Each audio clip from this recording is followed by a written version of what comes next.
तू ही रे माझा मितवा या मालिकेच्या आजच्या भागामध्ये इथे आता अर्णव आणि ईश्वरीने राकेशला प्लॅनमध्ये अडकवून सगळ्यांसमोर त्याच्या कारस्थानाचा खुलासा करत पोलिसांच्या स्वाधीन केलेलं असतं. आणि जेव्हा इथे पोलीस राकेशला अटक करून आपल्याबरोबर घेऊन जात असतात ना, तेव्हा स्वतःचा जीव वाचण्यासाठी पोलिसांच्या हातातली पिस्तूल खेचत इथे राकेश ईश्वरीला आपल्याबरोबर घेतो आणि तिच्या डोक्याला पिस्तूल लावून तिला आपल्याबरोबर घेऊन जात स्वतःचा जीव वाचवत असतो. पण प्रेक्षकांनो, इथे आता ईश्वरीचा जीव वाचवण्यासाठी अर्णवला चान्स मिळत नाही, कारण राकेशच्या हातामध्ये पिस्तूल असतं. पण इथे आता ईश्वरीचा जीव वाचवण्यासाठी रमाकांत काकांची एंट्री झालेली असते.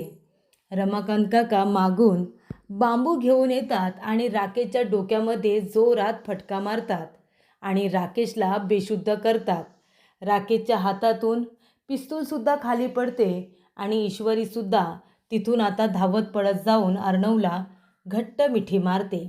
तर प्रेक्षकांनो, कशा पद्धतीने या गोष्टी पुढे घडत जातात आपण सविस्तरपणे बघूया. तर इथे आता डॉक्टर राकेशला भेटायला गेलेला असतो. तो अजून काही परत येत नाही. अर्णव म्हणतो, या डॉक्टरला किती वेळ, अजून कसा येत नाही? तेव्हा आकाश म्हणतो, त्या राकेशने डॉक्टरला काही केलं तर नसेल ना? तेव्हा अर्णव म्हणतो की तारा, तू एक काम कर, तू आता आतमध्ये जा, काळजी करू नको, आम्ही सगळेजण आहोत तुझ्याबरोबर, तुम्हाला काही होऊ देणार नाही. तू फक्त आतमध्ये जा आणि त्या राकेशने डॉक्टरला काय केले ते पण बघ, आणि जाता जाता त्याच्यासाठी खरेदी केलेलं सामान आणि मलेशियाचं तिकीटसुद्धा घेऊन जा. तेव्हा तारा त्या ठिकाणी आता आलेली असते. ती म्हणते, सर कुठे आहात तुम्ही? राकेशने डॉक्टरला एका बाजूला किडनॅप करून ठेवलेलं असतं, तर दुसऱ्या बाजूला इथे आता तारा आलेली असते. तेव्हा तो म्हणतो, तारा डार्लिंग आलीस तू? ती म्हणते, हो सर, तुमच्यासाठी तुमचं मलेशियाचं तिकीट आणि हे सामान घेऊन आले. तेव्हा राकेश म्हणतो, ये ना तारा, अशी जवळ ये, मी तुला खरंच खूप जास्त मिस करत होतो. तेव्हा तारा म्हणते, जाऊ द्या सर, मला उगाच खोटं बोलू नका, तुम्ही फक्त इथे मला तुमचं सामान घेऊन बोलावलं आणि हे तिकीट घेऊन बोलावलं, तसंही तुम्हाला माझी आठवण काही येतच नव्हती. तेव्हा राकेश म्हणतो, नाही तारा डार्लिंग, तसं अजिबात नाही आहे, मी खरंच तुला खूप मिस करत होतो. पण कसं आहे, मला या सगळ्याबरोबर कामंसुद्धा करायची आहेत ना, आणि त्या कामांमधून मला खरंच अगं वेळच नाही मिळाला. पण तू काळजी करू नको, मी मलेशियाला गेल्यानंतर, तिथे सेटल झाल्यानंतर मी तुलासुद्धा तिथे बोलवीन, मग तू तिथे ये, आपण दोघेजणं लाईफ टाईम मस्तपैकी एकमेकांबरोबर एन्जॉय करूया, मग तर चालेल ना? तेव्हा इथे तारा म्हणते, बरं ठीक आहे सर, काहीच हरकत नाही. तेव्हा इथे तारा म्हणते, सर मी निघू का? तेव्हा राकेश म्हणतो, तारा डार्लिंग 2 मिनटं थांबा, माझा महत्त्वाचा कॉल येतो आहे, इथे रेंज नाही आहे ना, मी बाहेर जाऊन जरा बोलतो, मी आलोच हां. आणि तेव्हा इथे राकेश मुद्दामून ताराला त्या ठिकाणी सोडतो आणि तो बाहेर निघून जातो, कारण त्याला इथे तारा आणि डॉक्टर या दोघांनासुद्धा संपवायचं असतं. त्याचमुळे इथे राकेश आता बाहेर आलेला असतो आणि तो म्हणतो की चला, मी इथे माझ्या विरोधातले सगळे पुरावे जाळून खाक केलेले आहेत, माझ्या विरोधातले सगळे पुरावे तर नष्ट झाले, मग आता हे साक्षीदारसुद्धा नष्ट करून टाकतो ना, या दोघांनासुद्धा मी आता मारून टाकतो. चला bye bye, good bye. Doctor, तू माझ्या विरोधातला खूप मोठा साक्षीदार आहेस, त्यामुळे तुला जाता जाता संपवणं हे गरजेचं आहे. आणि तारालासुद्धा माझ्याबद्दल खूप काही माहिती आहे, दोघांनासुद्धा संपवतो ना. पण डॉक्टर, जाता जाता तुला तारासारखी सुंदर मुलगी तुझ्याबरोबर देतो, तुम्ही दोघेजणं छान आता दोघेजणं सोबत वरती ढगात जा, असं राकेशचं म्हणणं असतं. त्याने आता बाहेर सगळीकडे पेट्रोल टाकलेलं असतं आणि त्याला आग लावून दरवाजा बंद करून घेतलेला असतो.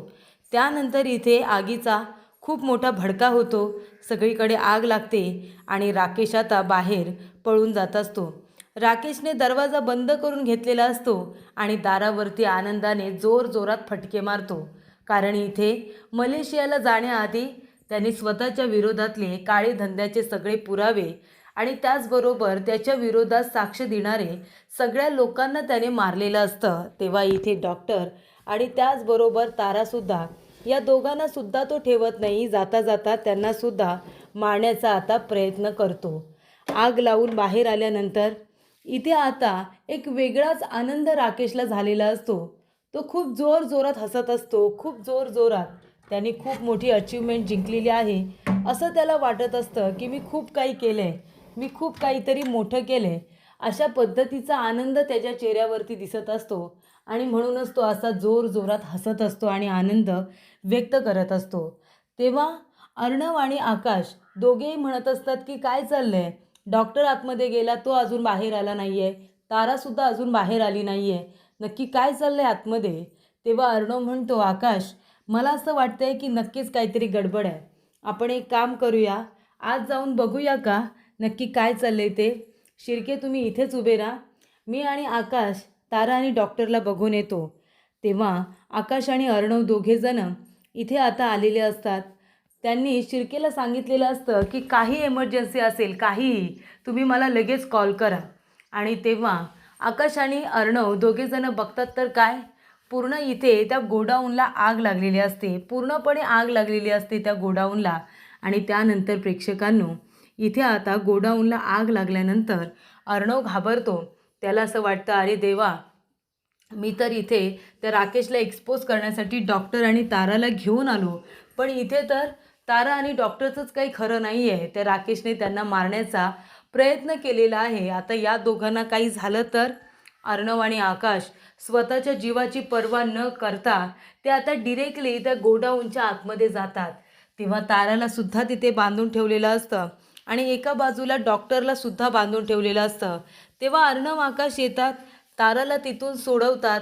तिला सोडवल्यानंतर तिला घेऊन जात असताना तिथे डॉक्टरचा आवाज येतो. अर्णव आणि आकाश डॉक्टरला सुद्धा सोडवतात. त्यानंतर त्या दोन साक्षीदारांचा आवाज येतो. तेव्हा त्या दोन साक्षीदारांना सुद्धा अर्णवने वाचवलेलं असतं. अशा पद्धतीने तिथे डांबून ठेवलेल्या सर्व लोकांना इथे आता अर्णव आणि आकाशने वाचवून सुखरूपरित्या बाहेर आणलेलं असतं. तेव्हा इथे अर्णव म्हणतो, बघितलं तुम्ही ज्या माणसासाठी काम करत होतात तो माणूस किती नीच आहे, तुम्हाला कळलं असेलच ना, तो माणूस तुमच्या जीवावरती उठला. तेव्हा डॉक्टर इथे म्हणतो की बरोबर बोललात सर तुम्ही, तो माणूस इतका नीच असेल, तो माझ्या जीवावरती उठेल असं मला कधीही वाटलं नव्हतं. थँक्यू सो मच सर, तुमच्यामुळे आमचा जीव वाचला. तेव्हा अर्णव म्हणतो की ठीक आहे, या सगळ्यातून मी तुम्हाला बाहेर काढेन, पण आता मी जसं सांगेन ना तुम्हाला तसंच करावं लागणार आहे. कराल का तुम्ही.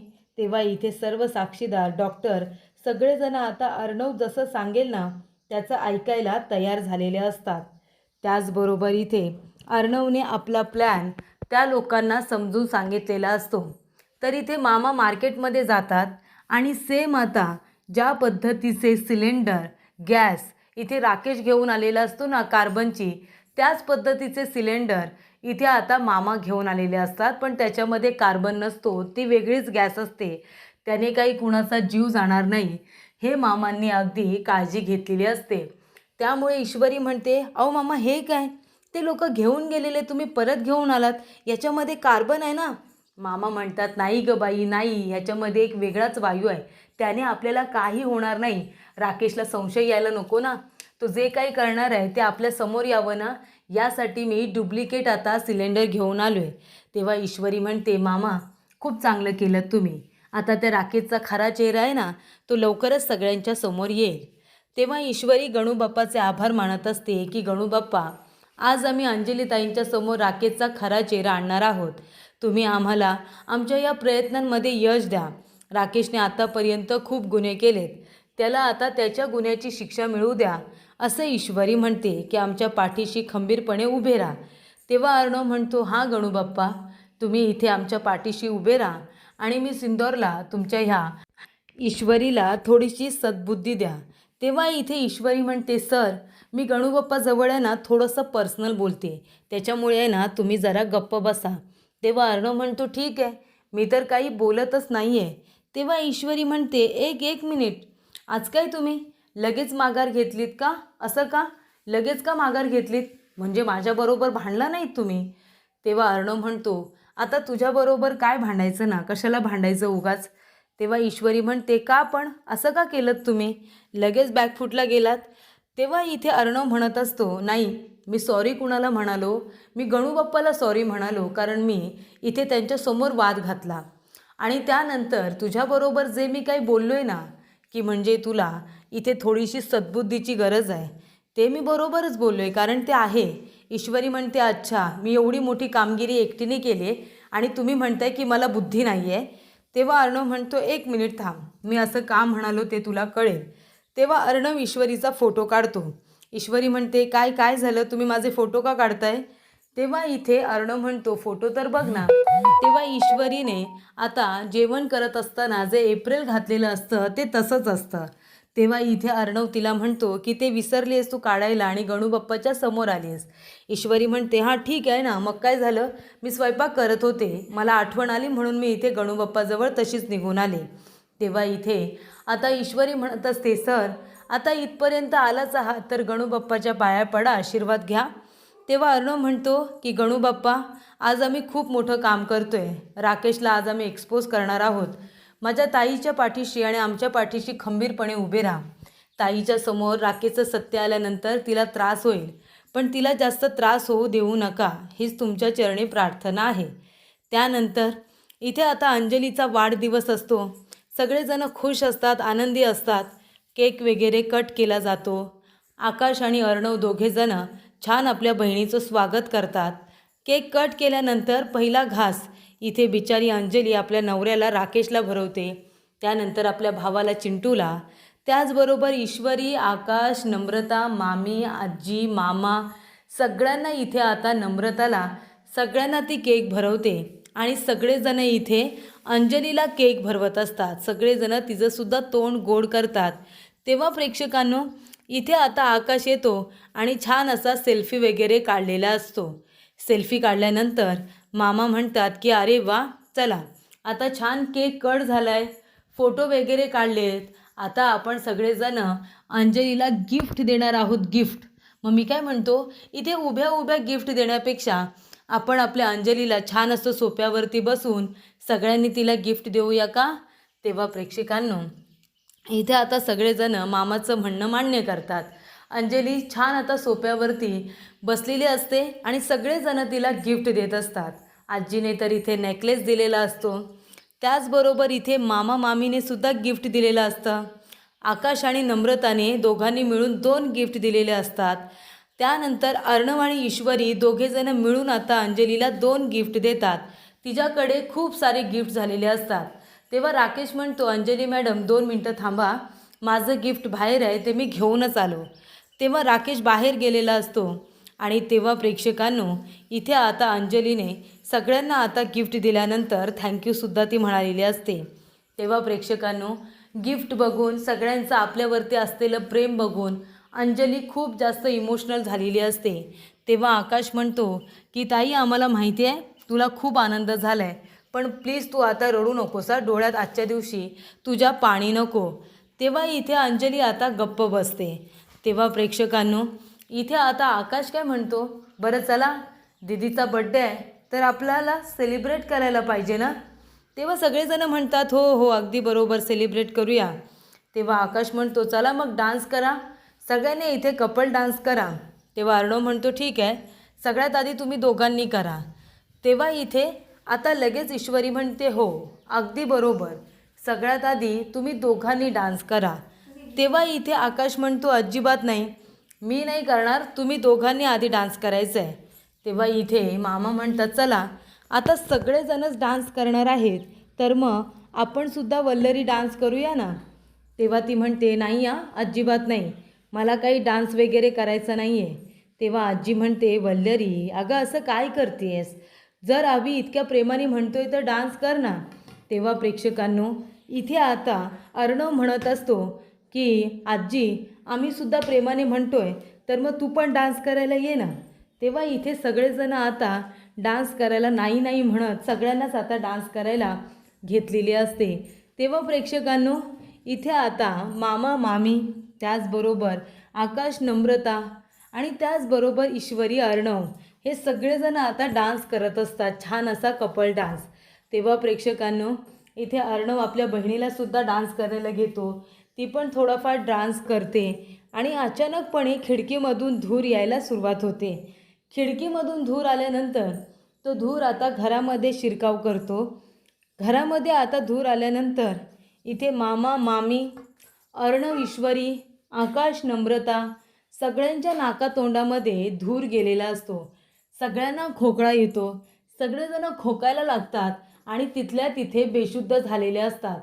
तिथल्या तिथे बेशुद्ध झाल्यानंतर इथे आता सगळ्यांना खूप मोठा धक्का बसतो की अचानकपणे हे असं काय घडलं. तर राकेशने दिलेलं अंजलीला हे बर्थडे गिफ्ट असतं. इथे आता ईश्वरीसुद्धा सोफ्यावरती पडलेली असते आणि त्यानंतर प्रेक्षकांनो राकेश त्या ठिकाणी आलेला असतो. धुराचा त्रास त्याच्या डोळ्याला आणि तोंडाला होऊ नये यासाठी त्याने पूर्ण तयारी केलेली असते. तोंडाला त्याने जे काही हे लावले ते सगळं काढून तो आता बाजूला टाकतो आणि म्हणतो की चला झाला वाढदिवस, मिळालं का अंजली तुला बर्थडेचं गिफ्ट. तेव्हा इथे राकेश अंजलीजवळ बसतो आणि म्हणतो, माझी बिंडोक बायको, माणसाने किती बिंडोक असावं गं तुझ्यासारखं. इतकं बिंडोक माणसाने असू नये. तू ही अशी होतीस ना म्हणून तू माझ्याबरोबर लग्न केलंस माझ्याबरोबर, नाहीतर तुझ्यासारख्या बाईने माझ्याबरोबर लग्न कधीच केलं नसतं. कळते का तुला. पण तू बिंडोक आहेस, मूर्ख आहेस असं राकेश म्हणतो. आणि जाता जाता सुद्धा इतका नीचपणा करतो की अंजलीच्या हातामध्ये असलेले मोत्याच्या ज्या बांगड्या असतात ना, म्हणजे सोन्याच्या बांगड्या, त्या बांगड्यासुद्धा तो आता इथे काढून घेतो. हिराचे कडे तिच्या हातामध्ये असतात, ते हिऱ्याचे कडे काढून घेतलेले असतात. त्यानंतर राकेश जातो नम्रता आणि आकाशकडे आणि म्हणतो, वा दोघांनी सुखाचा संसार करा. सासू सुनेमध्ये कडाक्याचं भांडण होऊ दे, छान इथे नाटक रंगू दे, भांडाच चाले दिवसभर. त्यानंतर इथे राकेश आता नम्रताच्या हातातल्या सुद्धा सोन्याच्या बांगड्या काढून घेतो. तेव्हा इथे राकेशने तिच्या हातातल्या सुद्धा बांगड्या काढून घेतलेल्या असतात. मग राकेश जातो अर्णवकडे. अर्णवला म्हणतो, काय रे चिंटुकल्या, किती प्रयत्न केलेस पण शेवटीला काय झालं. मीच तुला मात दिली ना, मीच तुला हरवलं फसवलं ना. तो म्हणतो की फक्त थोबाड चिकणं असून जमत नाही रे. थोबाड चिकणं असून फक्त जमत नाही, तर माणसाचा मेंदूसुद्धा हुशार हवा, कळलं का. माणसाचा मेंदू हुशार असणंसुद्धा तेवढंच महत्त्वाचं आहे आणि तो माझ्याकडे आहे, तुझ्याकडे नाही रे चिंटुकल्या, असं आता राकेश म्हणतो. त्यानंतर इथे पुढील भागामध्ये राकेश ईश्वरीला म्हणत असतो की बघितलंस ईश्वरी, बघितलंस, फक्त तुझ्यासाठी तुझ्यासाठी या सगळ्यांची मी काय अवस्था केली आहे बघितलंस. कारण जाता जाता मला तुला एकदा तरी माझी करायचीच आहे, माझी इंदोरी जिलेबी. आणि तिच्या हाताला तो घाणेरडा स्पर्श करत असतो आणि म्हणतो, मला मलेशियाला जायचं आहे, जाता जाता तुला गुड बाय. आणि एक गुड बाय किस तर झालंच पाहिजे ना. जे मी आत्तापर्यंत करू शकलो नाही ते मला जाता जाता तरी करायचंच आहे. मला जे हवं आहे ते मिळवल्याशिवाय मी काही स्वस्त बसत नाही. आणि तेव्हा प्रेक्षकांनो इथे आता राकेश ईश्वरीला किस करायला जाणार, तेवढ्यातच ईश्वरी डोळे उघडते आणि राकेशच्या जोरदार थोबाडी देते. ती म्हणते की तुझा घाणेरडा चेहरा, तुझा नीचपणा सगळ्यांसमोर आलाय राकेश. आणि ती आता जोरात त्याच्या कानाखाली देते आणि इथे राकेश आता तोंडावरती पडलेला असतो. तेव्हा इथे इन्स्पेक्टर साहेबांना बोलावलेलं असतं. अर्णव म्हणतो, घेऊन जा याला. आणि इथे आता राकेशच्या विरोधात साक्ष देण्यासाठी बरेचसे लोक आलेले असतात. ज्या ज्या मुलींना त्याने प्रेमाच्या जाळ्यात अडकवून फसवलेलं असतं ना, त्या सगळ्या मुली तिथे आलेल्या असतात. शलाकाचा काका, शलाकाची बहीण, इथे आता तारा, त्याचबरोबर इथे आता ज्या मुलींना फसवलेलं असतं त्या सगळ्या मुली तिथे साक्ष द्यायला आलेल्या असतात. आणि तेव्हा ते दोन साक्षीदार ज्यांनी खोटी साक्ष दिलेली असते, आणि तेव्हा इथे आता पोलीस राकेशला घेऊन जात असताना राकेश त्यांच्या हातातली पिस्तूल खेचतो आणि इथे ईश्वरीला आपल्या दिशेने खेचतो. ईश्वरीला आपल्या दिशेने खेचून घेतल्यानंतर सगळेजण टेन्शनमध्ये येतात की आता काय करायचं, आता ईश्वरीचा जीव कसा काय वाचवायचा. ती राकेशच्या हातात आहे, राकेशच्या हातात पिस्तूल आहे. पण तेवढ्यातच प्रेक्षकांनो मागून रमाकांत काका आलेले असतात. रमाकांत काका येतात, राकेशच्या डोक्यामध्ये बांबूचा जोरात फटका मारतात आणि ईश्वरीला त्याच्या तावडीतून सोडवतात. कारण घरामध्ये होणारा हा जो काही हंगामा आहे, बाजार आहे, तो बाहेर उभं राहून रमाकांत काकांनी सर्व ऐकलेला असतो. तेव्हा त्यांना कळलेलं असतं की आपल्या मुलीचा नवरा किती नीच आहे, ते किती नालायक आहे. हे रमाकांत काकांना कळल्यानंतर ते हातामध्ये बांबू घेऊनच उभे असतात. जेव्हा राकेश आता मागे मागे जात असतो तेव्हा त्याच्या डोक्यामध्ये जोरात फटका मारून इथे आता रमाकांत काकांनी ईश्वरीचा जीव वाचवलेला असतो आणि राकेशला गुन्हेगाराला पोलिसांच्या स्वाधीन केलेलं असतं. आणि तेव्हाच प्रेक्षकांनो, रमाकांत काकांनी ईश्वरीचा जीव वाचवल्यानंतर अर्णवच्या मनामध्ये त्यांनी जागा निर्माण केलेली असते. अर्णवने त्यांना इथे जाऊन मिठी मारलेली असते आणि त्यांच्याबद्दल जो काही मनामध्ये राग असतो तो बाजूला सारून त्यांच्याबरोबर पुन्हा आपल्या आयुष्याची नवीन सुरुवात केलेली असते.